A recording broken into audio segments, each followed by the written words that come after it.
Praise the Lord.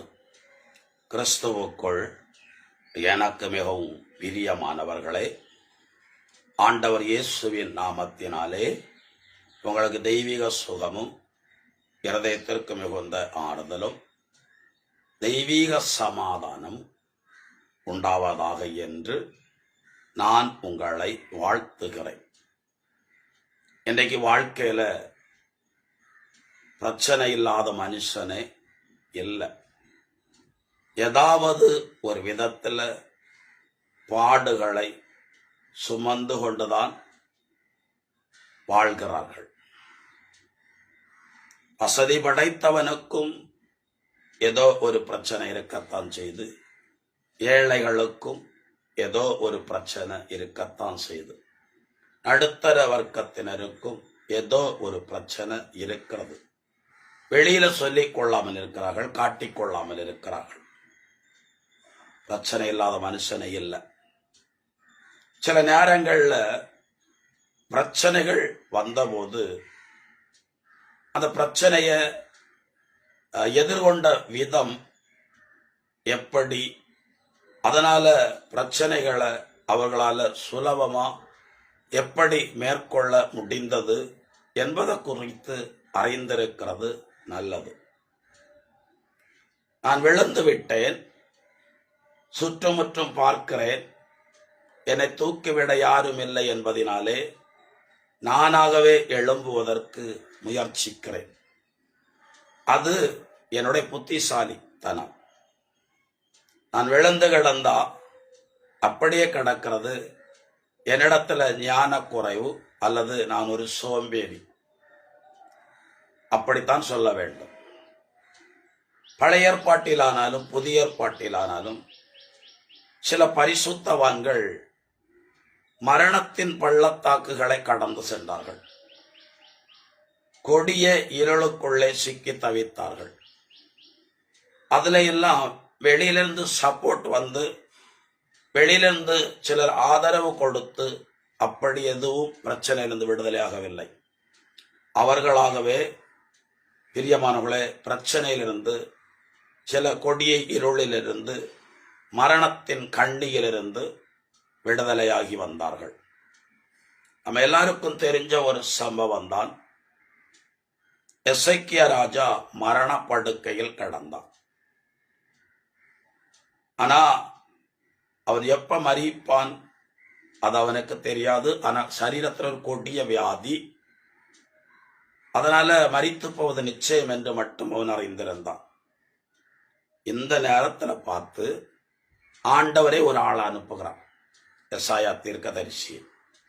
உன் வீட்டு காரியத்தை ஒழுங்குபடுத்து, உன் வியாதியிலிருந்து நீ பிழைக்க மாட்டாய் என்று ஆண்டவர் சொல்லுகிறார் என்று சொன்னார். ஆண்டவரே பேசுனதுக்கு அப்புறம் நம்ம என்ன பண்ண முடியும் என்று நம்ம நினைக்கிறோம். ஆனா ஏசைக்கு அப்படி நினைக்கவே இல்லை. அதுதான் பிரச்சனை மேற்கொள்ளுகிற வழி. எசாயா திரும்பி போனதும் கதவை சாத்தி கொண்டு சுவர் பக்கமாய் திரும்பி கண்ணீரோடு கூட தேவனிடத்துல மன்றாடினான். ஆண்டவரே, இந்த சின்ன வயசுல 39 வயசு, அவருக்கு குழந்தை வேற இல்லை. அப்படி இருக்கும்போது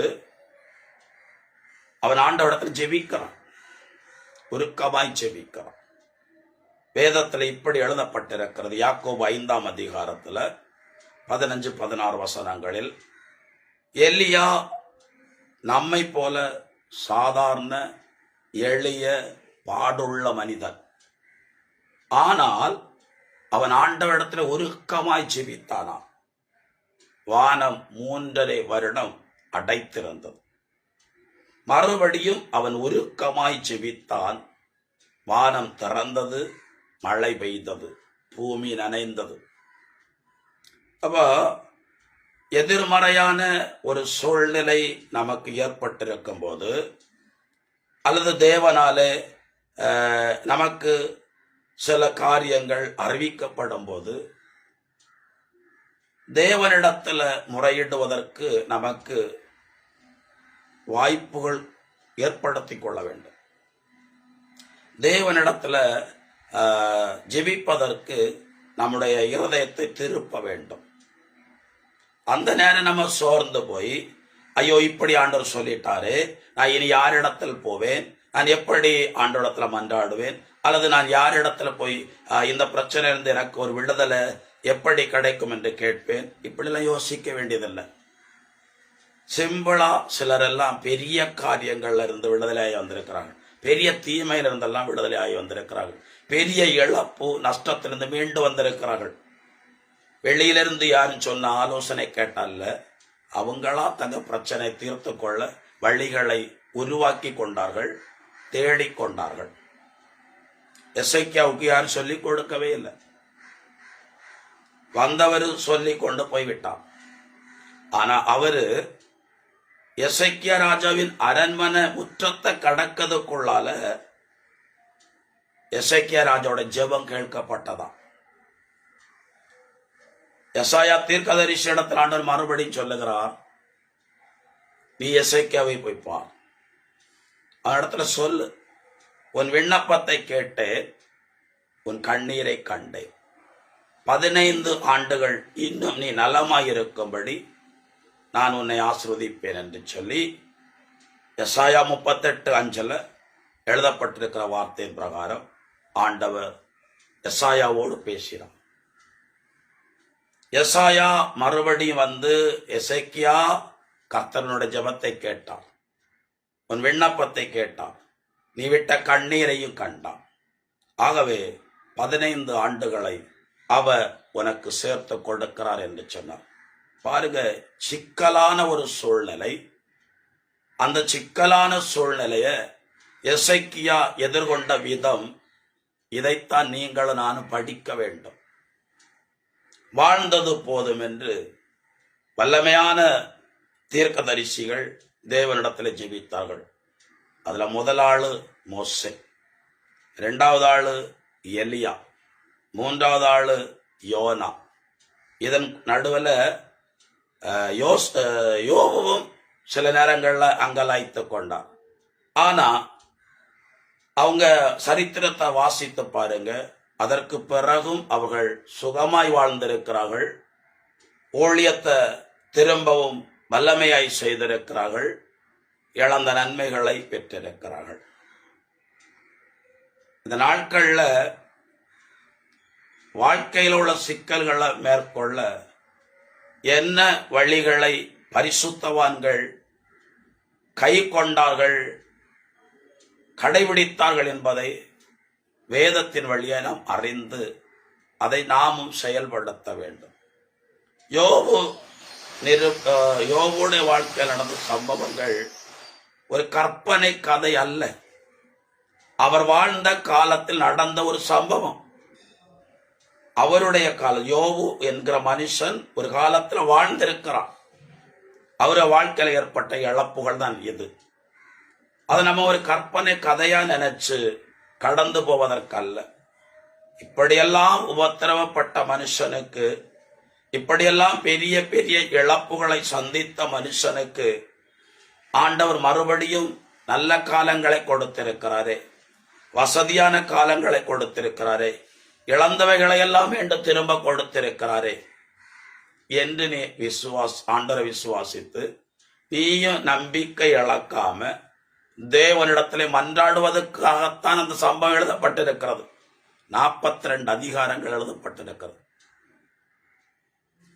தொடக்கத்துல இழப்புகளை சந்திச்ச உடனே நம்ம ஆண்டவர் கொடுத்தார், ஆண்டவர் எடுத்தார் என்று சொல்லி நம்மளால சொல்ல முடியாதுதான். ஆனாலும் நாட்கள் கடந்து போகும்போது உங்கள் மனதை தேற்றிக் கொள்வதற்கு அந்த வார்த்தைகளை நீங்க சொல்லிக் கொள்ளலாம். எடுத்த எடுப்புல நம்ம இழந்ததெல்லாம் திரும்ப கிடைக்கும் என்று சொல்லிவிட முடியாது. ஆனா நீங்க ஆண்டவரோடு இருந்தா எத்தனை வருஷம் ஆனாலும் நீங்க இழந்ததை திரும்ப பெற்றுக்கொள்ளும்படி கர்த்தர் உங்களை நடத்துவது நிச்சயம். அதைத்தான் நான் உங்களுக்கு சொல்லுகிறேன். சோர்ந்து போகாதிருங்கள். இதோட எங்க சாப்டர் முடிந்தது என்று நினைத்து விடாதிருங்கள். அவநம்பிக்கையோடு அவிசுவாசத்தோடு இனி உள்ள காலத்தை ஏதோ நடக்கிறது போல நடக்கட்டும் அப்படி நினைத்துக் கொள்ளாதிருங்கள். உங்களை நீங்கள் கசந்து கொள்ளாதிருங்கள். புரியுதா நான் சொல்லுறது? பைபிள்ல ஒரு வசனம் இப்படி இருக்கிறது. திருப்பாடல்கள் 84 அதிகாரம் 6வது வசனம். அழுகையின் பள்ளத்தாக்கை ஒருவர் கடந்து செல்லும் போது அதை அவர்கள் நீரூற்றாய் மாற்றிக்கொள்வார்கள். நீங்க தான், நான் தான். ஒரு அழுகை என்கிற பள்ளத்தாக்க உருவ கடந்தாலும் அதை களிப்பான நீரூற்றாய் மாற்றிக்கொள்வது நானும் நீங்கள் தான். அதாவது செங்கடல், அதை ஆண்டவர் இரண்டா பிரித்து அதன் நடுவே இஸ்ரேல் ஜனங்களை நடத்த விரும்புகிறார். ஆனால் அதை அவர் உடனே செய்யவே இல்லை. அதை மோசையை கொண்டு செய்கிறார். மோசே உன்னுடைய கைகளில் இருக்கிற கோல செங்கடலுக்கு நேராய் நீட்டு, நான் அதை ரெண்டாய் பிளப்பேன் என்றார். அப்ப நம்ம வாழ்க்கையில் உள்ள பிரச்சனைகளுக்கு ஆண்டவரிடத்துல முடிவு இருக்கிறது. நம்முடைய எல்லா சூழ்நிலைகளிலும் அதற்குரிய பதில் அவரிடத்தில் இருக்கிறது, பரிகாரம் அவரிடத்தில் இருக்கிறது. நான் கஷ்டப்படுகிறேன் என்பதற்காக வாதறக்காம உட்கார்ந்து இருந்தா நான் உட்கார்ந்த நிலையில தான் உட்கார்ந்து இருக்க வேண்டும். நான் வாதறக்கணும். அப்ப ஆண்டவர் பதில் கொடுப்பான். சொல்லுவாங்க பொதுவா, அவன் இப்படி சொல்லுவாங்க, பசி தாகம் இல்லாத ஒரு ஒட்டகத்தை நீர்நிலைகளை கொண்டு போய் விட்டாலும் அது தண்ணி குடிக்காதான். அதுக்குன்னு தாகம் இருக்கணும், அப்ப குடிக்கும் தண்ணீர். அதுபோலதான் நமக்குள்ள பிரச்சனைக்கு, நமக்கு இருக்கிற இந்த நெருக்கடி, இந்த தோல்வியான சூழ்நிலையில தேவனிடத்துல திறக்கணும். நம்மளை கண்டு இறங்கி அற்புதம் செய்கிறவர் தான். இருந்தாலும் உங்க மனநிலை ஆண்டவருக்கு தெரியும். அவரை நம்புதீங்களா? அவரிடத்துலதான் இனி உதவிக்காக எதிர்பார்த்திருக்கிறீங்களா? இல்லது உங்க மனசு வேற வேற காரியங்கள்ல அலபாயுதா? எல்லாம் அவருக்கு தெரியும். எத்தனையோ ஆயிரம் பேர் இயேசு நெருக்கி கொண்டு போகும்போது அந்த கூட்டத்துல ஒரு பெண்மணி இயேசுவின் வஸ்திரத்தை தொட்டு சுகத்தை பெற்றுக் கொண்டு போறான். அதுல வேற ஆண்டவர் என் வஸ்திரத்தை தொட்டது யார் என்று கேட்டு ஜனங்களுக்கு ஒரு பாடம் எடுக்கிறார். அது ஒரு பாடம் எடுப்பதற்காகத்தான் அந்த சம்பவத்துல என் வஸ்திரத்தை தொட்டது யார் என்று அவர் கேட்கிறார். ஆண்டவர் விளம்பரத்தை விரும்புகிறவர் அல்ல என்பது நமக்கு தெரியும். எத்தனை இடங்கள்ல இதை விட பெரிய காரியங்களை செய்து வெளியில தெரிய வேண்டாம் என்று சொன்ன ஆண்டவர் எவ்வளோ ஆயிரக்கணக்கான மக்கள் மத்தியில தன் வஸ்திரத்தை தொட்டது யார் என்று கேட்க ஒரு காரணம் உண்டு. காரணம் இல்லாமல் அவர் செயல்படுகிறவர் அல்ல. எல்லாரும் கேட்கிறாங்க, இவ்வளவு நெருக்கம், அப்புறம் வஸ்திரத்தை தொட்டது யார் என்று நீங்க எப்படி கேட்கலாம்? அப்பதான் அந்த பெண்மணி நடுங்கி கொண்டு வந்து சொல்ற, நான் தான் உங்க வஸ்திரத்தின் ஓரத்தை தொட்டேன். 12 வருட ரத்த போக்கு வியாதி, மருத்துவரிடத்திலே போனேன், உள்ளதெல்லாம் செலவு செய்தேன், கொஞ்சமும் சுகம் கிடைக்கவில்லை.